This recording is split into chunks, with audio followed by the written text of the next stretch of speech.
let's officially get started. I'm Linda Topping-Streitfeld. I'm the Director of Programs for the National Press Foundation. Very happy to welcome you to this webinar today on managing your journalism career. I'm talking today with Jodi Schneider. Very happy to have her with us. She is not only a talented editor, she's currently in charge of congressional coverage and tax policy for Bloomberg News, but she is a veteran recruiter and trainer. She's done resume doctoring at the National Press Club and elsewhere. She's spoken to our own Paul Miller Fellows about newsroom management and career development. And she's been around Washington long enough to see a lot of careers rise and fall. For those who don't know us, the National Press Foundation is a nonprofit. We're based here in Washington, D.C., and our mission is to help journalists do a better job. So we do educational programs on a variety of topics.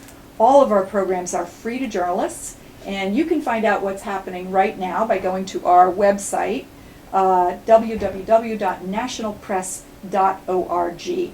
And by tomorrow, we expect to have a link to the recorded version of this webinar on the website. So if you need to review or you want to share it with a friend, you can just go to the website. Again, it's nationalpress.org. One more thing, on the home site of that web page, you'll find a little box that says support us or donate now.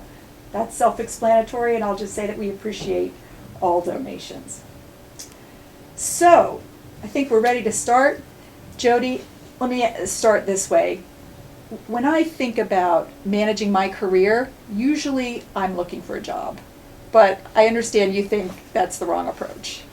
Yes, and that's a really good way to start this. And first, let me say how pleased I am to be able to do this. And, Thank you. And I hope we get, and I expect we'll get some great questions.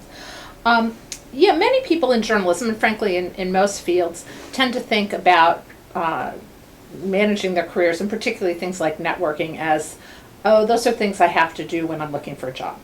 And it is way too late if you are not networking and you are not polishing your skills and your resume doesn't look good, because often, as many of us know, are too familiar with, that when they say, hey, we're downsizing, or, our company's been sold and we're getting rid of these many people or buying you out or whatever it is, if you are starting a job search then and you don't have a good network and you don't have the kind of people who are going to walk your resume into that next job, it'll be a much longer and more arduous job search.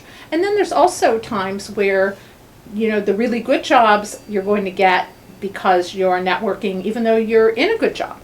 So it's like, I like to think of it like personal finance. We don't expect that our employer or anyone else is going to deal with our finances for us, and we don't expect them to educate us. We have to do that on our own, right? Even though we may have 401ks or other kinds of things that are offered to us through our employers, we're not expecting them to take over the personal finance aspect of our careers. And when you have kids, you don't expect someone else to teach you how to be a parent. You have to go figure this out on your own, and you have to do it every day.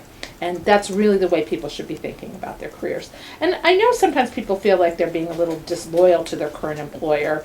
Oh, if I'm not spending my time doing things that are good for the employer, but for me, that's wrong. But the fact is, if you do need to do this on your own time, and I'm going to talk a little bit when we talk about resumes and things about how you want to keep everything separate. You do not want to use your employer's equipment. You should not be typing anything on, having to do with your resume on your work computer, for instance. But in your own time, you should absolutely be doing these things. So I think, and one thing I'd like to think about, I'd like to tell people to think about, is that people who are starting their journalism careers now, or any of their careers, but I think journalism in particular, are going to have 3 different separate career paths. This is what the experts tell us throughout a, say, 50-year career. And we're all going to have to work that long because of personal finances. Absolutely. And they're going to have at least a dozen jobs. So if you do not develop this skill early on, it's going to be a lot harder. That's frightening. the thought of having to change jobs that many times. But when you think about it, that is what's happening now. And there isn't, we all know this all too well. Not only is there not, employers, a place you go and you stay, that has become much more the exception than the rule, but also that because the industry is changing, and it's changing really rapidly, and we don't expect the rapidity to slow down anytime soon, that means that you need those skills all that much more. So I wanted to talk a little bit, if we can start with networking, and when we get some questions, I'm happy to shift to answer the questions. Perfect. But networking, I think, gets a bad name because it seems like it's the silly, fluffy thing where you go to cocktail parties and you schmooze and you say, trivial things to people, and what a bad way to spend your time. And if that's how you're doing it, yeah, that's probably not a really good way to spend your time. Although, cocktails, parties can be fun, and there's no reason not to go to networking events. But what networking really is, and developing a network really is having a lot of people who are your champions, who know about you, and this is in the workplace sense, although sometimes those lines do blur a little, the personal and the professional, but who respect your talents, who know about you, and who can help advance you as a person. But the way they're not going to do that by you just showing up and saying, hey, I need a job now, who do you know? And you'd be surprised how often I get people, because I do have a big network, that will email me and say, oh, now I'm looking for a job, so we should meet. Well, what's in that for me? Right. You really have to always be thinking when you're networking about what is in it for this other person to be in my network, to help me. And it seems also like a kind of a base thing, like, okay, but this is how it works. One of the best ways to develop a good network is to start getting involved, and through your organization, through the National Press Club, through journalism, trade groups. If you're a business editor, join the Society of American Business Editors. Right. If you're a religion writer, join the Religion Writers Group.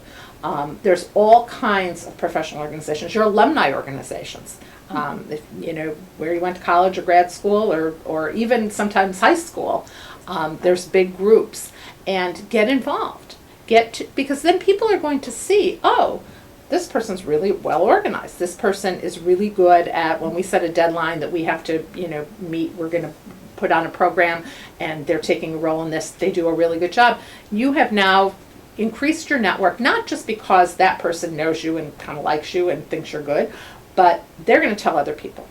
So I guess the corollary to that is, don't get involved if you're not going to be able to do a good job. Don't take on a task for an organization and then drop the ball. That's right. Then you've really right. Don't overcommit. deep-sixed. Don't overpromise. If you can't rely, and that's why it's important to find out with organizations when are the meeting times for these committees. For instance, I'm involved in the press club right now on a couple committees, but I only do the ones where it's either going to be, the meetings are going to be at early in the morning before I have to start my day, or at noon, and that I always say, like, look, sometimes I'm not going to be able to show up. I think, and you want to get involved, but you want to really be involved.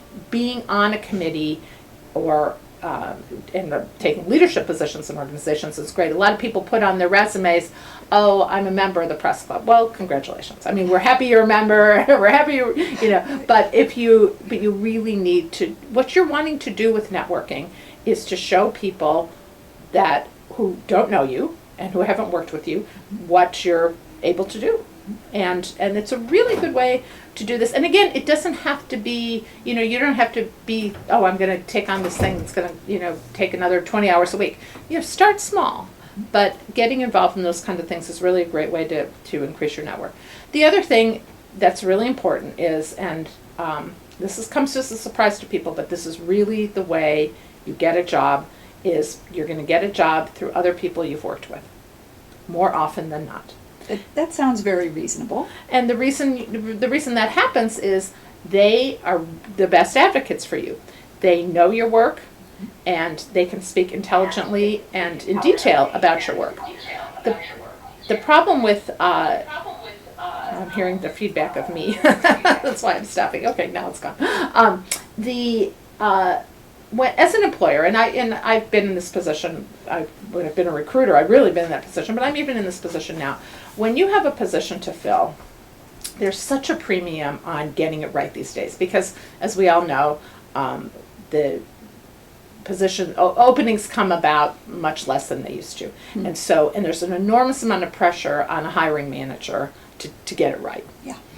And so first of all, you feel all this pressure and that, I can't, I have to really take this seriously.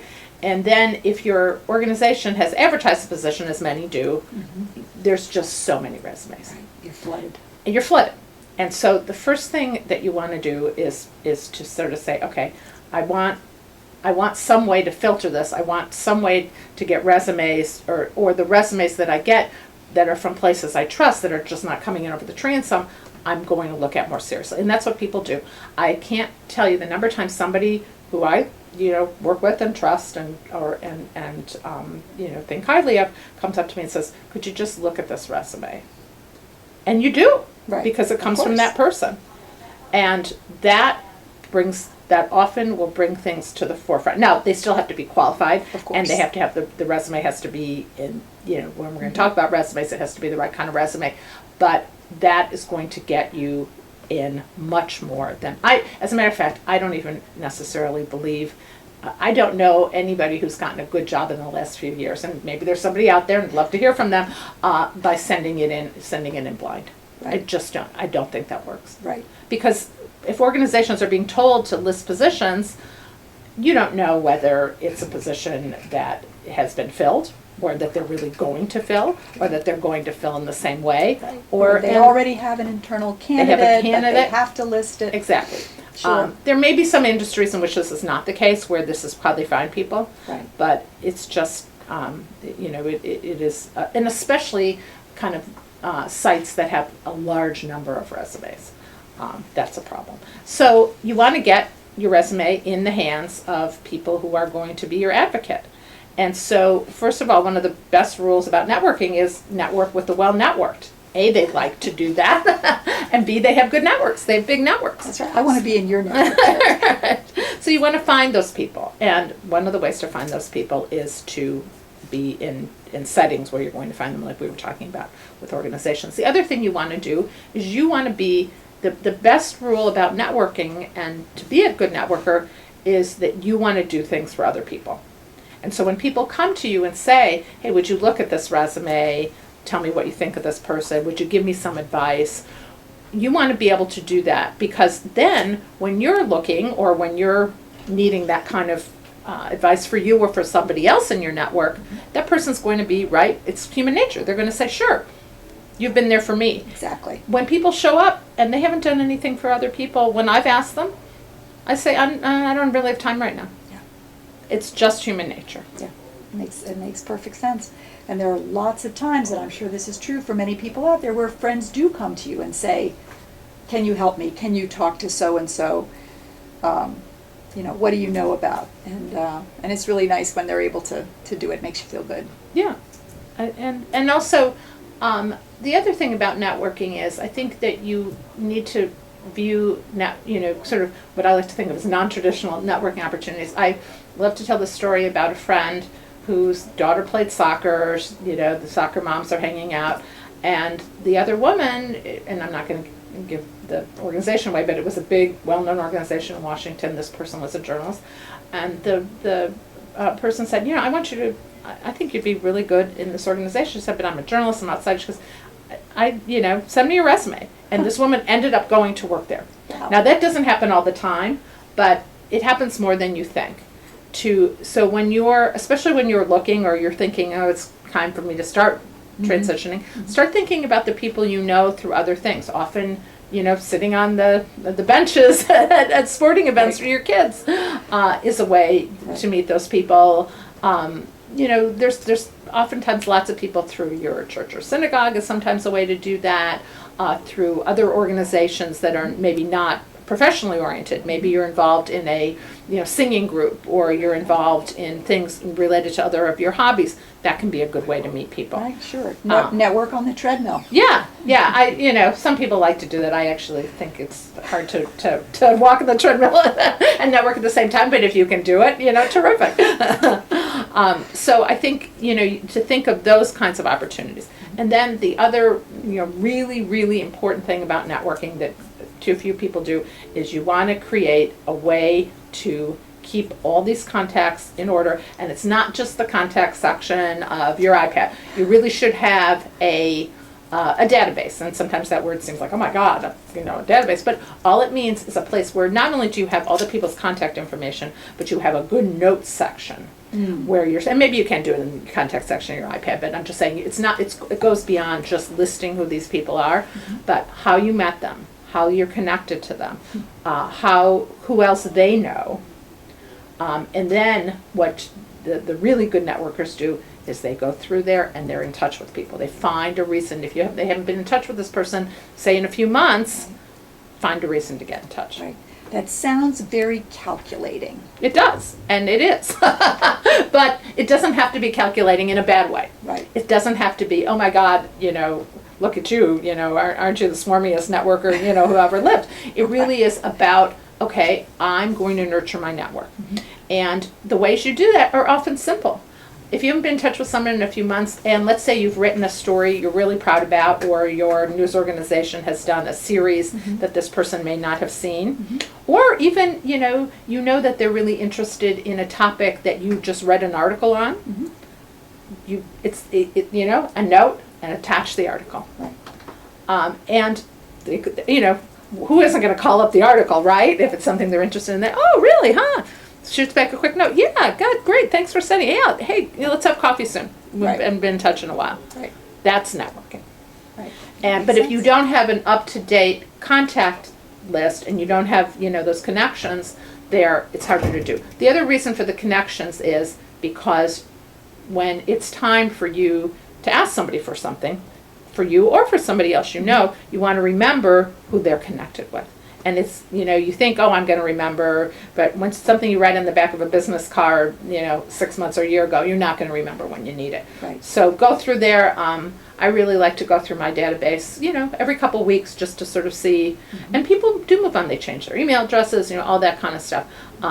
Keep notes as that happens. I tend to print those out, and then I have a little file for updating my database, and then you update it as you need to. Right. You are very well organized. Well, you have to be. This is part of it. And it's little things. It's like, okay, it's not like every day you have to do this, but you have to do this on a regular basis. This is actually very reassuring for me because I don't have a great memory, and I've always thought, I don't have a good memory. It's going to be hard for me to remember who knows who. But you're saying it's okay if you don't have a good memory. Write it down and keep a list. Right, and we're all getting bad memories because our phones do everything for us, right? So, yeah, and again, none of this, sometimes when I'm saying these things, I think, oh, God, this sounds so common sense, who's going to be interested in this? But it really all adds up to, this is all this is. I mean, there's nothing about, job hunting and career management, as we like to think about it, that's rocket science. It's all about making connections and keeping your name out there. Now, of course, you have to be good at what you do, and you have to have your skills. And this sort of goes, that's a whole nother thing, right? This isn't about going and trying to snow people that you can do something that you can't do, but it's about as you can be as good as you can be extremely talented. You can be a terrific journalist with a lot of experience and plenty of awards and all that. But if you are not managing your career right, you will not get the best jobs that you could get. It just won't happen for you. Well, that's why we're here today. So what about, in terms of, while we're still on networking, sites like Facebook, LinkedIn, how useful are they? I'm on LinkedIn. I've never gotten a job offer, though, through LinkedIn. Does that work for other people? Yeah, you won't get a job offer through LinkedIn, probably. That's not how it works. I'm of two minds, frankly, about the whole social networking, part of networking. You have to do it, and people who don't have, a Facebook page and certainly aren't LinkedIn are missing an opportunity. You should be. But at the same time, what I find is that people think, especially when they're job hunting, okay, well, I'm sending out, I'm busy on LinkedIn. I'm sending everybody these requests, and I'm hooked up to all these people, and nothing's happening. And it's not going to happen. What that is really part of your database. It's a way to, it's another way to be connected with people, and you have to use it strategically. So go on there, I think, and particularly LinkedIn. And there's a couple things I like about LinkedIn in particular. At first I wasn't so sold on them, and now I am. One is that when you do your LinkedIn profile, I think they call it, right? It's a really good template for a resume. Yes. And so you can kind of, once you get that down, you can, it's pretty easy to transfer that to what we kind of think of as more standard resume. Particularly that section where you have to come up with that sort of description of you. That's a really good template for, and we'll talk about resumes in a minute, the top of the resume where you want to give a sort of sense of who you are. Okay, I think mine's blank. This is not a good thing. but it's, and then the other thing about it is, it really is a way to have in one place, and I don't think this should replace your own kind of database, but it's supplemental.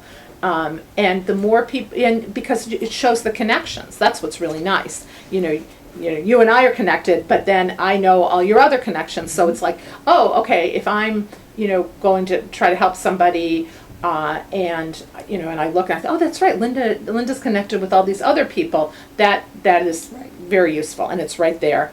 It's well organized. It's good to be on there. People think that the recruiters are racing around LinkedIn looking for people. And I'm in some of these recruiters groups because I've done that before. What they're really doing is they're going on and they're looking for the kinds of profiles of people that they want. And particularly in journalism, I think in other fields there may be more actual recruiting, that actually goes on LinkedIn. But it's really more in our field where, that's not how you're going to get your job. I think the recruiters are more. It's a more indirect kind of thing. So I think people who think, all right, I'm going to spend a lot of time in there, I'm going to get job offers from LinkedIn. That's not going to happen.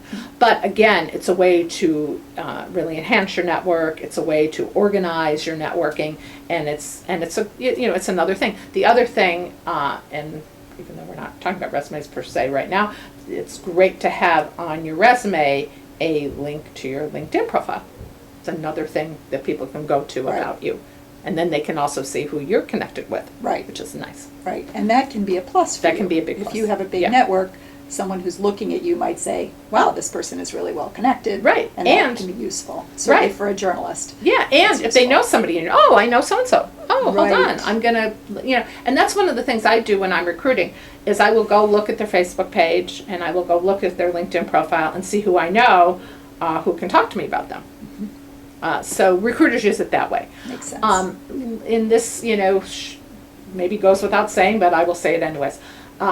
LinkedIn isn't usually the problem with this because it's professional and you're not going to put stuff in there that you wouldn't want recruiters to see. But people who have, often have very cleaned up LinkedIn profiles, still will have Facebook, photos of them, out at the bar the other night. And so I will give the advice that, and I think it's for people of any age, but it tends people who are starting their careers, just coming out of college. They tend to be more of the offenders in this. Presume that everything on your pages that are public facing, so this is, any of these accounts that people can get into, and presume that recruiters, what would a recruiter think if they came to my Facebook page? What would a recruiter think? What would my potential boss think if they looked at this? Not only your photos, which is obvious, although I'm still always surprised when I go and I'm like, oh my God, take that down. I sound like their mother, but it's true. because it's like people will say, well, I'm allowed to have what I want. Yeah, you're allowed, but when you're looking for a job, what do you want? What face do you want to show the world? Right. You want to be thought of as serious, a serious person, and so don't have things out there that a serious person would not necessarily have. It's that simple. Right. The other thing is you actually have to look at what people are, and I it's difficult. You don't want to say to your friends, like, please do not post ridiculous things while I'm looking for a job, but maybe you should. I mean, because you go to these things and you just start looking and going, God, really? This is the person I'm thinking about hiring? I mean, it's a human nature kind of thing. Mm-hmm. The other thing is little things, but like your addresses and your, catchphrases and your handles, all that, you want to be more serious. Mm. If they seem frivolous, or I had one when I was at CQ, I was doing recruiting, so here we are, a nonpartisan, organization that does,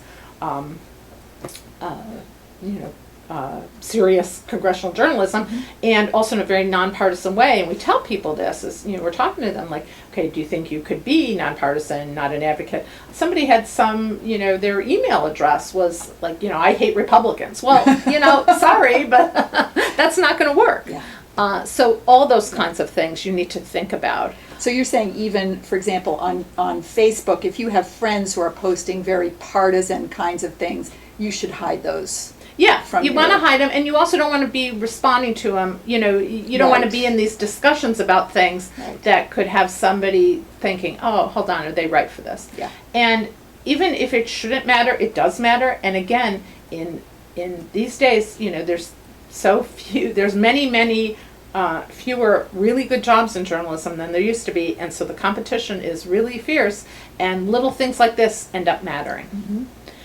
The other thing, while we're sort of on the things that people, sometimes don't think about but should, one is when you talk about public facing, your outgoing voicemail message. People don't necessarily think about that, but you call and you say, oh, you know what to do. Well, what I'm going to do is not leave a message. If you're leaving a phone number, and you should leave a phone number, you shouldn't just have an email address. Mm-hmm. People are going to want to talk to you if they get serious about you. Mm-hmm. Leave a phone number that you check regularly so that you will get back to somebody, and that doesn't have a cutesy or a non-serious sounding message. All it needs to be is, hi, I'm Jodi, please leave a message. Mm-hmm. It should not be Carl Castle on your home answering machine. Well, I don't know. In journalism, that'd be all right, but that's a different story. We all like, what do you know? But, the cutesy ones, some people say, have their kids answering, and right. Well, that's fine, but, that's fine if your neighbors are calling or whatever, but, have a phone number dedicated or that's, that has a serious message on it, and that you check regularly. That's another thing. Often people apply for jobs and, they go off on vacation for 3 weeks and don't check the number. Well, it says to the hiring manager, the person's not necessarily interested or serious about this job. You've got to check it. Right. So let me take 1 minute just to remind people watching that you can ask your questions at any time. And I want to confirm, I don't see any questions on my tablet. I'm confirming with staff. So far, no one has asked a question. This is a great opportunity. You can ask an individual question. Jodi is here to answer it, or it can be more general, but type them in at any time and we'll get to them when we get to a stopping point. So we've talked about networking. Where should we go next? The interview, the resume? Well, let's talk about resumes. Okay. Because that's often, and that's a big anxiety point for people, and I get that. Partly because it used to be that you only polished up your resume when you were looking, right? So it has this whole, vibe about being on stage and the whole, all the anxieties of the job search process. So one of the reasons I recommend using your LinkedIn, as a starting point is just like, sometimes it's hard to write the lead. This gives you a starting point. Okay, it's all these facts about you. Resumes have changed. They are a calling card, but because we should be given technology and given the ability of all of us to have a place where our work can be, and you can link to it, they really are sort of, I almost want to say, a snapshot of who you are. Mm-hmm. And this is very different in different fields. My sister's an academic, and she laughs when I tell people it should be one page, and she's like, "What do you mean?" I said, "Because we're not listing everything we ever published. Right. It's presumed that we're going to have published a lot of things." Right. And a resume really, I give this example. When a realtor, or if you're selling your house yourself, you list the thing that you're going to put out in the little mailboxes about, here's what the house has. Mm-hmm. you don't put out there the building inspector's report, right? Right. That has all the mechanical details of the house and when it was built and what happens with your furnace and all that. No, I mean, you're thinking, oh my God, people would, they'd go insane, they'd turn them off. Instead, you have a one-page sheet, usually, right, about how nice your house is and some of its features and some pictures, and that's what you have there. And if somebody really wants to see the building inspector's report, obviously you show it to them. That's what a resume is. A resume is, and people say, well, can it be more than a page? Well, I say if you're mid-career and you've had different jobs that are worth listing, it can be a page and a half. But it really, the thing that is going to happen, let's say, a friend says, somebody comes up to me and says, look, I have this resume from somebody. If they email it to me, they send the attachment. First thing I'm going to do is print it out. That's what recruiters still do. Wow. And if it is long or seems longish or it's oddly formatted or something, you're going to be able to tell right away. So you want it to look good on the screen, but you want it to look good printed out, and you want it to sort of, you think about how it's going to look printed out. That's an important point, I think. Yeah, and people don't realize it, but that's what people do. That's the very first thing most people still do is they print it out. And if it's long, the other thing, you lose people's attention. You really have, on a first go, I think with a recruiter, about a minute, maybe 2 minutes of their time. And especially a hiring manager, like in most journalism situations, who is not, this is not what they do all day. Right. They're doing this in addition to their regular job, so they're doing it while they wait for a story to come in or before they go to a meeting, or so you don't have their attention for long. And it is presumed that if you are in journalism, you can self-edit. So if you don't show that, and the resume is long, and it seems like it's, you're going on too long about things, you're using extraneous words, that kind of thing, they're just going to think, it's not a good first impression, and you may not have a second impression. You probably don't have a second impression. So you really need to think about that. It should be really, again, a snapshot of what you've done, and it should be able to, you want to whet someone's appetite to get more information. So a couple things that you don't need anymore on a resume. We used to make a big deal of the dates, September 2010 to, June 2012. First of all, you put the dates off to the side, and you can just do years. And I'm going to talk, that makes things easier. It does make things easier. I'm going to talk a little bit about this as a chronological resume. This is the standard chronological resume that is still, most people still use that. We'll talk about, some people might want to do a subject area or topic resume. We'll talk about that in a minute, who might want to do that. Enough when we get questions about that, and maybe we'll get a question about that. But the dates can go off to the side. The header at the top should obviously have your name, but you don't need a street address. And frankly, there are times when a street address will hurt you, because if you are applying for a job, let's say you live in Washington and you want to work in California, and you have a Washington, D.C. address, they're going to think, well, we're going to have to move this person. And places are not necessarily paying to move people now. So there's no reason to announce that. You need your email address. You need a phone number that you are checking regularly. It does not have cutesy outgoing voicemail messages, but does have one. And then you want you want your LinkedIn page. If you have a website, and if you're seriously job hunting, you should get one and have one where you have your work there, have that on there. First of all, that saves you a ton of time in or a ton of space on your resume in having to describe a lot of things, because someone can go right there. And you should have your resume on your website. So if a recruiter has printed my resume, obviously the links are just going to be words on a page. They would have to go back to their computer in order to actually open that, but that's okay. That's okay. Yeah, people say, well, it looks funny. That's fine. It'll look funny in the printed version, but and sometimes people don't print it out, but they will use it both ways. Okay. So one thing, and this is another one of these little things, but it's really important. When you send something to anyone, do not in the subject line have me or whatever, my resume. You get a lot. My resume. Well, my resume could be a lot of people. Your name, Linda's, resume and the date. Uh-huh. Every single time, or, don't just keep forwarding back and forth because they're not going to remember. So you want it to be very clear who you are in the subject line. Actually, any kind of networking, you want to be really clear in the subject line. Hi, Jodi, Linda's friend met at such and such. You just have, because people triaging email is part of our lives, right? And it takes so much time. And if people don't know who you are, they're going to skip that message, or they're going to say, "Oh, I'll get back to it later," and then they're going to forget. So no subject lines that just say hello. Yeah. Or great meeting you. Right. That doesn't work. You need to say who you are. Yes, specific and reminding them, and you've got enough words there to do that. But particularly when you're sending resumes. And that's another thing you can do. Let's say you've sent someone a resume, you've been in touch with them a little, and nothing really happens, and maybe you're not even really looking then. And then 6 months or a year later, and you've updated your resume, maybe you really are looking. Updated resume. Yeah. It's another reason to be in touch.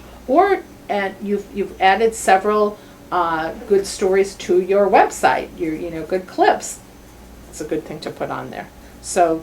Management, little things mean a lot in this process. Don't assume that people are going to go look for who you are and are going to go figure it out. Assume they're really busy. You want to make it as easy for them as possible. And every single time that you want to have your resume attached to all your discussions with somebody when you're just discussing potential or in the real interview process, people lose things. And if you make it easy for them, that also shows them A, that you're serious, and B, that you're organized. Right. You know how to make it easy. You know how to make it easy for them. And a potential boss is going to think, wow, if this person's doing that with this and this process, they're going to be that kind of employee. Yeah. We actually have a couple of resumes that we've received over many years in our office. These have been completely anonymized. But I wonder if you can take a minute. If Sure. we're able to put one up on the screen, and if it's big enough for you to see, Sure. I'll share it over here. Glasses And on. maybe you can take a look at that and give us some thoughts about how well it's organized, or Sure. things that person should have did well or could have done better. Sure. Good. So a good way to talk about resumes. Okay. The top, I don't even know that you need the word resume of. What else would it be, right? So Good point. Yeah. Immediate redundancy. Yeah, just their name, and again, if they've got a Falls Church, Virginia address. If I'm here in the Washington area, great. If I'm someplace else, probably not so good. So and the other thing is you can these days, and I should have made this point at the very beginning of talking about resumes. It used to be, we had to run over to the Kinko's and print up a whole bunch of them, and it was a big hassle. Now, you change it every time, you change it all the time. So you might have one for your local folks and one for out-of-towners. You can have several different versions of your resume, and you can change it as you need to change it for the people that, the organizations you're in touch That's an with. important point, I think. And phone number, email address, all that's good. There's a problem with the email address, though. They're looking for a job and they have a WashingtonTimes.com email address. You don't want to send your employer's email address. Right. You should not be communicating with them, with potential other employers, when you're with your other, when you're doing anything with your other employer. And if you're using that address, that means every time they get it, you're a Washington Times employee. So you want it to be at gmail.com. Or Verizon.net, or you want it to be that kind of thing. So you want to have your own personal email, and that's the only one you should be using when you're job hunting. Some people have, because I'm a FiOS customer, so I get a bunch of different email. I can have 6 emails with FiOS. I don't do this anymore, but when I was, when I was looking for a job, I had one that I used, a very, one that was the one, and so I could check it all the time and all that. So some people have a dedicated email address for Right. job hunting stuff, but it should be your personal email. You should be doing absolutely nothing if you are employed vis-a-vis job hunting on your at work, on your employer's computer, Right. and with that email address. Absolutely nothing. Do you have any thoughts about which email company you should be using? When I see an email at AOL, for Yeah. example, I sometimes think, oh, that's sort of passé. Yeah. Maybe this person isn't quite up to date. But maybe it's just somebody who's perfectly happy with AOL and has seen no need to change. Does it matter? Does it make any kind of impression on a recruiter? AOL is, kind of dated. Grandmas have AOL, so that's, and I mean, it's a good company. Well, yeah, but I think almost anything else, Gmail is good. Everybody's got Gmail, or I use Verizon.net because I've got FiOS and they gave me 6 addresses. So yeah, I think it's a utility. Right. And so that and people have. Make it clever and have journalism names associated with it, and that's fine. But basically, what you do not want it to be is your employer. Got it. So that's the real no there. And then the resume, and everybody's got this on their Yes, screens, everybody right? can Okay. see what you're seeing. The dates should be off to the side. But even more than that, there's sort of it just sort of starts, right? It's like, okay, here's my name and the Washington Times. Well, what you want is a little bit about you first. You want a section, and people call it different things. So you can just call it profile. Mm-hmm. And you can use, and this is where my suggestion about the LinkedIn profile comes from. They have that section about profile, and you want some bullet points. Mm-hmm. Experienced editor, well networked, things that kind of tell about you, and that can be a little bit experience, but it can also be talents. It can be, things that tell about who you are, that give them a glimpse. Shouldn't go on too long, and bullets are good because they can be a few words each. Mm-hmm. Then you want an experience section. Quickly though, at the top, there used to be a thought that you should put your goal or the type of job you were, position desired sort of thing. Is Yeah, that that's passé. totally out? First of all, it limits you. The minute you say that, they're like, oh, okay, I don't have that job. So I really think that the new thinking is, a little bit about who you are. Okay. That gives people something. Okay. And then you want headers, experience, education. And then there's another one that I like as an other, but we'll get to that in a minute. Okay. But experience, this person obviously was at the same place for a long time. I tend to think that if this person, let's say, had other jobs, I wouldn't want 5 categories under the Washington Times. I would want to group them. Maybe, again, people don't think so much these days of, oh, you did, this is important that you were this, this, and this. They want to know what you did there and what you accomplished. These should be actionable, action words, going back to Schoolhouse Rock, of what you've done. Achievements. It's hard in journalism, but let's say people in sales are great with this. Right. Increased revenue by such and such percent over such and such a period, brought on so many new customers. Okay, in journalism we don't necessarily have that, but what have you done? And if you were a manager, perhaps you consolidated departments, you increased readership, you did all these kinds of things. As journalists, the kinds of things you covered. You covered some big stories. Give us those, but in snapshots. These are quick, hits. You want to whet their appetite so that they can ask you at the interview or in subsequent conversations in email or on the phone more about who you are. And so, very, specific, detailed. But if you've worked at a place for a while, I think you don't want a whole list of things that are just going to start tiring out people. The other thing is you want to think, what does your resume look like? Because again, especially, what does it look like on the screen? What does it look like printed out? Are there too many words grouped too much together? Is somebody going to get fatigued reading it? Mm-hmm. Think about, when we look at websites and when we look at, print publications, there's a lot of gray matter together. You lose interest. Right. So you want to be able to perk up the page. And that's why you want short kind of bits. Right. And a little bit of white space in there. Right, a little bit of white space. And people say, well, if I don't have a lot on there, people are going to wonder what I did. But again, it's a snapshot.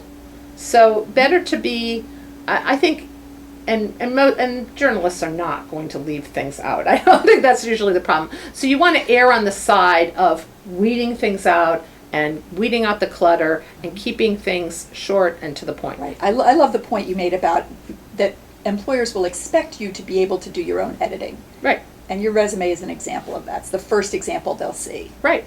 That's right. And it may be the only one they see if they, if you really don't do it well. So Right. think about that. This is your shot. This is your chance.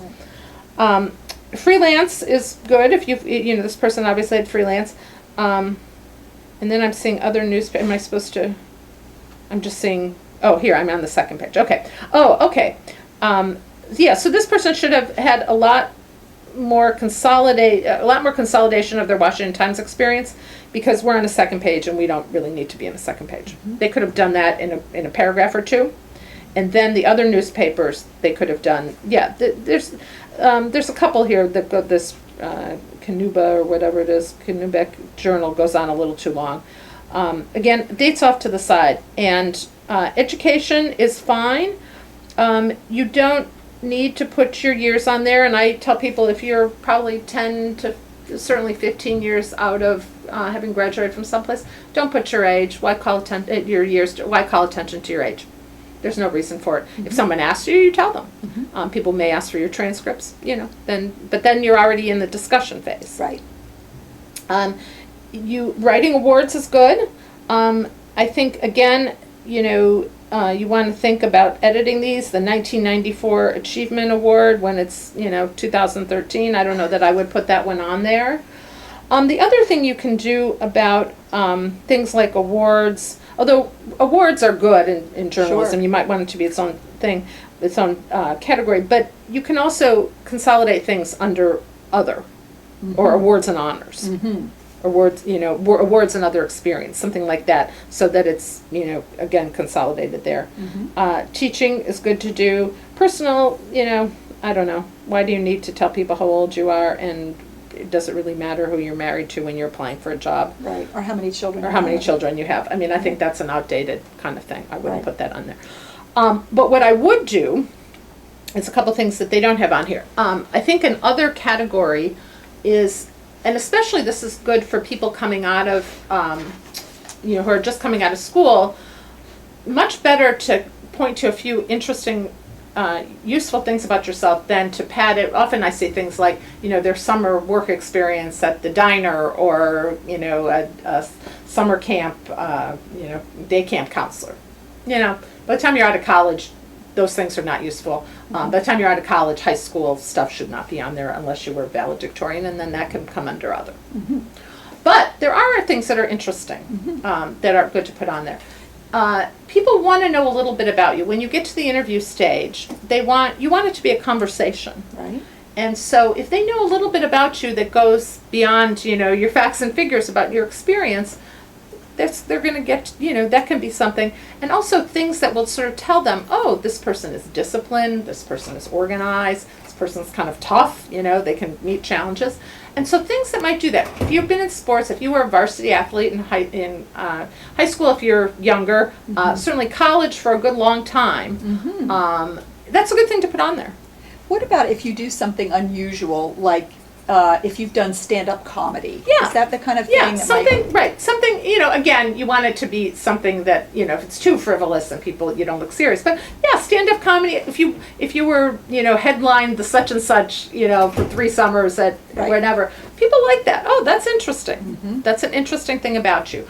Sports, musical, if there's a lot of people who have, done music at one time or another, especially if you've done it and won any awards for it or mm-hmm. received recognition for it. Those kinds of things are really good. If you're an Eagle Scout, that's still a thing, because there's plenty of people who are Eagle Scouts who are interviewing you and they really right. want to know that. Things like that can be really, can kind of spruce up your resume a little and can be a good talking point for later. All right. We have a couple of questions, Okay. which I want to make sure we get to Great. before we run out of time. Great. One person asks, at what point should you leave a job for another? I don't know if there's a single answer to that, but it's a good question, and a couple thoughts on it. It is harder to get a job if you don't have one. It's just a right. fact of life, and it has become increasingly the case in recent years. The Wall Street Journal and other publications have done stories about how there is a tendency of employers not even to necessarily look at people who don't have jobs. Wow. Which is scary, and I don't know that it's necessarily true as much now since we're kind of a few years out of the big recession. But it is true that if you don't have a job, people are thinking, well, did they get fired, and did they get fired for cause? Now these days, our industry and financial services and so many others have gone through so much change that it isn't necessarily thought, oh, this has got to be this person's problem. But if you have a job, it doesn't come up, right? Right, exactly. So you're saying the point when you should be looking for another job is while you still have one. Yes, it's much better to do that. However, if you are at a point where you are very unhappy and it is affecting your health, is affecting your relationships with your family, and you don't see it getting better, then I tell people, it's like with a relationship. If a relationship is really bad and it's affecting your health and making you crazy, you really have to start thinking about what you do about it. And the same is true of a job. I think, though, people should realize that it is always harder to get another job when you don't have one. So you have to weigh that. Right. If your resume isn't bulky, what do you do? And I guess this would be someone just starting out who really has very little experience. How do you pad the resume? Do you give them half a page? Right. It's a good question. First of all, that question, and this is a good thing for people who may be in college or grad school thinking about, you want experience, right? So you need to get those internships like right away, as soon as you can, and you need to work on student publications or other publications. That's what. So the thing is, you want to do prevention as much as you can and have as much legitimately on there as you can. But let's say you didn't do that. Well, first of all, you can join organizations and get involved. That helps. That's another thing. But if you haven't done that either, I think what you want to do is not pad, because people can always tell when you're padding, but you want to make the most of what you have. So that's where you want a good website that does go to the kinds of things, shows what you have. If you don't have a lot of clips, you know what? Go out and cover some things, do your own kind of journalism, put them on your website. Kind of show that you're enterprising. That's a thing to do. Try to get involved in groups, so at least you can list the groups that you're involved with there. Right. And then I think if you're just coming out of school and you didn't necessarily have a lot in college, but you did some things in high school, I would think, for a while you could leave it on there. You want a page, you don't want a half a page. Right. But you also have to be very careful, because people can tell when you're padding. You don't want to just go on and on about things using more words. That will not help your case. Someone wants to know if you are in communications or marketing and you're looking to get back into journalism, what are some strategies for showing employers that you can do this, that you learned about reporting, you know about reporting, even though you've been out of it? So somebody who was a journalist, who was in news and then left. It appears that that's the question. Yeah, it is hard, and it's harder than it used to be. Well, in one way it's harder, in one way it's easier. The way it's harder is that there's fewer journalism jobs than there used to be, so it's viewed as, well, people left, they left. At the same time, because the industry has changed and it's not, there are websites and there are journalistic organizations where there's more advocacy components than there used to be. If you've gone out, let's say, and you're working for an association that advocates for something, it isn't verboten that you could come back into journalism like it pretty much used to be. And you might even be bringing back some skills that are useful in journalism that you learned outside. That's right. So, but in terms of the way to do it, I think first of all you have to be honest about it, and this is where good networking comes in. You go to your network, and presumably these journalists you've still been staying in touch with and doing all the good networking things, and saying, look, I really decided I want to get back into journalism, and here's the reasons I want to. You want to be clear with them, and they should be good reasons besides I don't like my current job. It can be hey, I left. I thought I would, try something different. I did. There were some good things I learned, but at the same time, my heart's really in journalism. That's one of the things I've learned. And use those people, and use your references. We haven't talked a lot, we haven't gotten to references yet, but references can help you in situations like this, because they can help tell that story for you about why you came back and why and why there's a good reason for you Right. coming back. Right. And that you did learn a lot leaving journalism, and that you would be, a better journalist now. Quickly, thoughts about putting Twitter handles on a resume?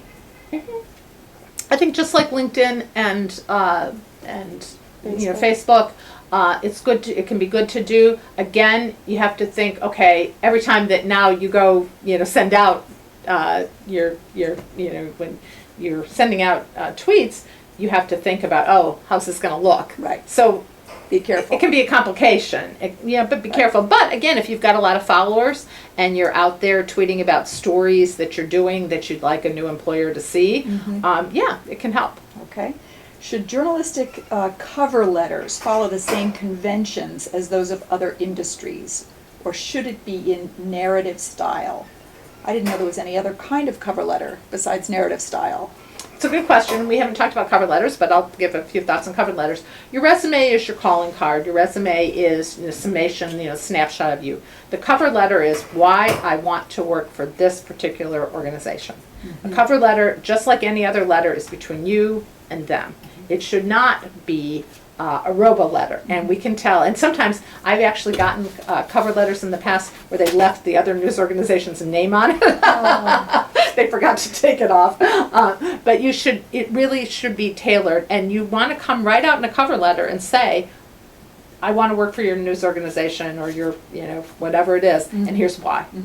This is that, this is your chance to be very specific about that organization. And it should be narrative, but it should be a business letter. Getting cutesy in cover letters never works. We have more questions, and I want to get to them. I think I'm going to play the Jon Stewart role here and say, technically we are out of time, but we are going to keep talking, and if you have to leave us now, you can come back and find the recorded version of this at the website, so the whole thing will be available there. And we're just going to keep going until we finish the questions and get through, because we haven't even talked about the interview, which I think is important. Right. So stick with us if you can, and if not, come back and find us later. So question here, for a journalist just starting out, what role should past newspaper experience in academic settings be on the resume? You may have covered this because you said you should have a link to your website, you should have your stories up there. Right. And I think, you do want to, we talked about chronological resumes. For some people, particularly people who have gaps in experience, maybe you've left to raise kids or do whatever, a subject area resume can be good, where you sort of say, okay, I've done these kinds of things, and the dates are less important, and you don't see the gaps.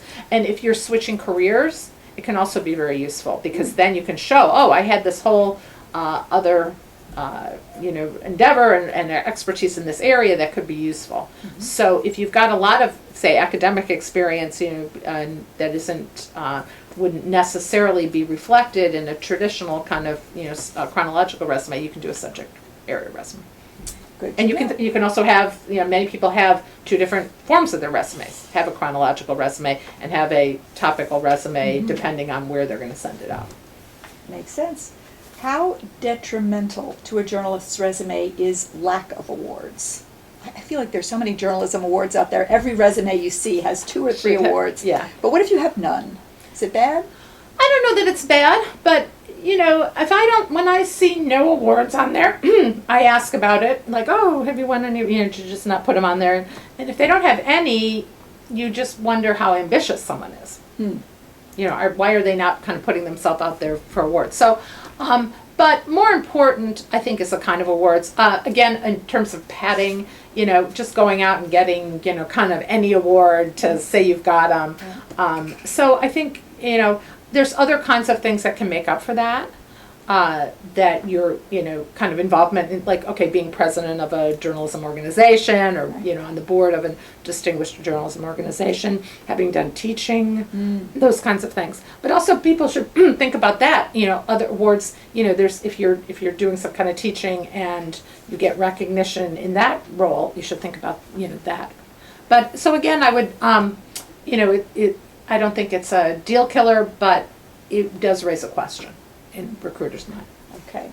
For an early career journalist who began interning at daily newspapers but wound up getting hired at a weekly, what advice would you give to getting back into the daily newspaper setting?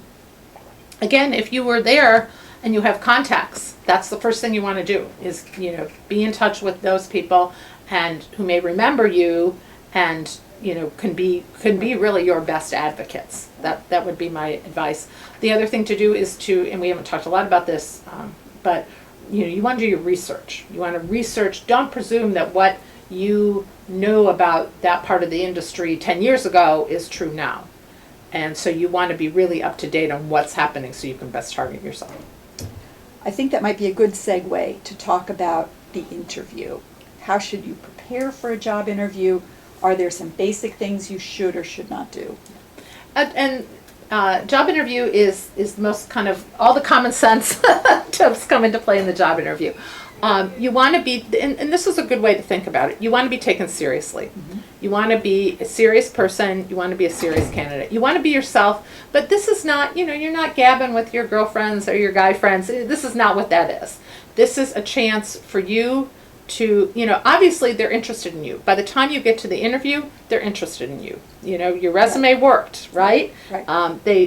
And so you want to be prepared and serious, but try to be as conversational as you can.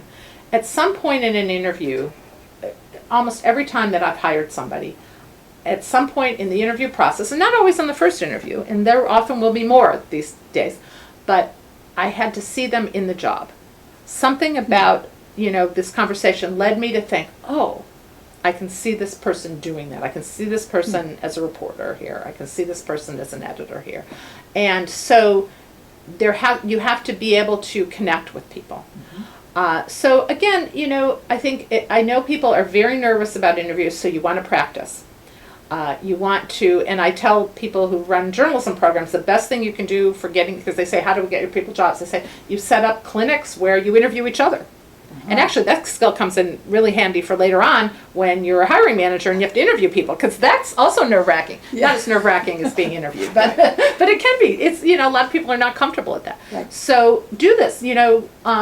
Another tip I'm going to give here is that when you are job hunting, when you are sort of full out, job hunting, you need a kitchen cabinet. You need a group of people to support you. Mm. And maybe it's only one or two people. You can have a job hunting buddy, Mm-hmm. It shouldn't be your spouse or your kids or somebody in your family who is dependent on your income because they will put pressure on you don't need, subtle or otherwise. But a friend, somebody you trust, a former colleague, a current colleague, if you're, still employed. But that can be really honest with you about, your resume needs brushing up. Or when you're interviewing, you say a lot. You say you know too much. You sound like a valley girl. You want somebody These who can, are good. Yeah, good who can be, they're little things. Or, not that suit. You want somebody who's going to give you that, and you want to be able to practice. It's like anything else. The more you do, the more you actually practice in an interview setting, and the kinds of questions you're likely to get. By the time you get there, you've taken the anxiety off of it. You want to always have questions at the end of an interview. Mm-hmm. And you want to have them that are well informed, that show that you know about the news organization. But again, be careful, because you don't know that in the past week they've decided to reorganize. Right. So you don't want it to be like, okay, I'm really up to speed on this place. You want it to be, but that show that you're knowledgeable enough about the organization, that you're knowledgeable about the job. And the thing that you want to really get across is that you are interested in this job. You are interested in this place. The one thing that really will harm somebody's candidacy once they get to the interview stage is to seem like, well, I'm looking around, and there's so few times that people get to hire these days that they really want somebody who really wants to be there. And you want to actually say that at some point. Mm-hmm. I want to work here because. So you really need to think about that in advance and have that answer ready to go. Why do you want to be there? It's a simple mm-hmm. thing, but it's important. Mm-hmm. You don't want to talk too much. You want to let the interviewer guide you. You want to have your answers well thought out. Again, the whole practice. You want to wear a business suit, always. Mm-hmm. Unless I guess it's a place that is really, we're talking Silicon Valley where they're all in t-shirts and jeans, I don't know. But in most journalism organizations, when someone comes in and is not dressed nicely or is not dressed seriously, I tend to think, how serious are they about this job? You want to be early. I tell people to try to get there 15 minutes early. And then be prepared to wait. And when you're waiting, look at their publications, whatever. Do not be more than 15 minutes early because it can set people's schedules off. Right. So get there, taking Metro or whatever, get there well beforehand, go get yourself a cup of coffee down the street, walk around the neighborhood a little, Right. think what it would be like, how are you going to park when you finally, if you get the job, it's good. Do those kinds of things. Right. Feel yourself as part of that. Show up alone. Do not show up. I've had people show up with their parents. I swear to God, I did not make this up. Wow. Yes. Just out of college, obviously, but really Right. bad idea. Right. Really bad idea. And then always thank people and ask them, do you need anything else? Don't ask necessarily then, when will I hear from you? You don't want to sound kind of desperate, but, do something that's going to show, that they can say, yeah, if you don't hear from us in a week, be back in touch. You want to leave kind of the door open. And then send a thank you note. It can be on, people say, oh, should I send one handwritten? That's nice, but unless your handwriting's like mine and it's bad, then don't do that. Right. You can do it on email. Very, a nice thank you letter, shows good manners, doesn't need to be long, maybe mention something that you talked about in the interview, and again say, I look forward to hearing from you, and it has all your information on it so they can easily get back to you. If you don't hear, this is a big question. If you don't hear, what do? You want to get back, but you don't want to be a pesterer. And if you get back to them, I'd say in a week, and you don't hear from them, you get back in another week, you don't hear from them, presume that they're not hiring you, and move on. Makes sense.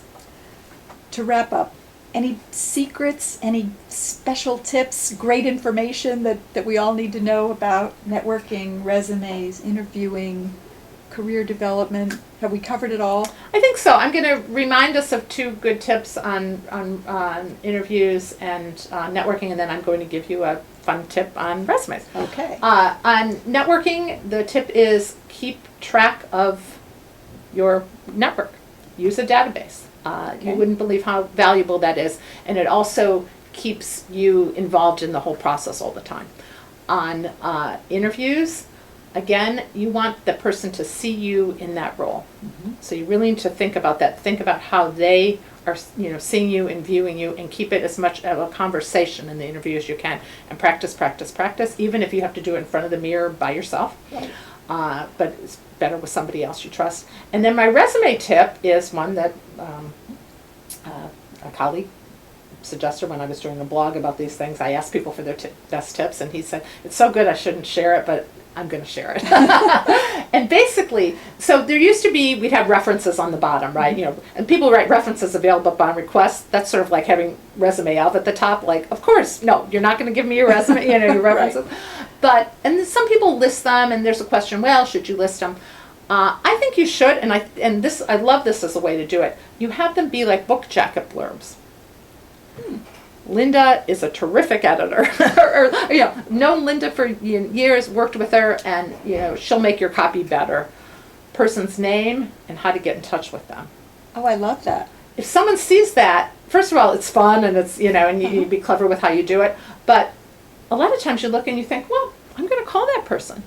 If you just list the references, you may call them. But if it's done like that, and particularly if it's on point about something that that you're looking for, you pick up the phone and you call them. It has a success rate of people calling them much more than just listing references. Now, of course, as with all references, you don't want to have them be surprised, and you want your references to know that you're looking and to let them know that you're doing this. Right. But a lot of times people are, especially in good contexts, are willing to do that. So call your contacts, ask them to blurb your resume. That's right. It's like a book jacket blurb. I love it. Jodi Schneider, thank you so much. This has been terrific. Really appreciate it. Thank you all for watching. Again, you'll find a recorded version of this by tomorrow at our website, nationalpress.org. Keep an eye on the website. We have more webinars coming up. We'll look forward to reconnecting with you then. Thanks so much. Thank you. Thank you. This was great. Good to have you here. Good, yeah.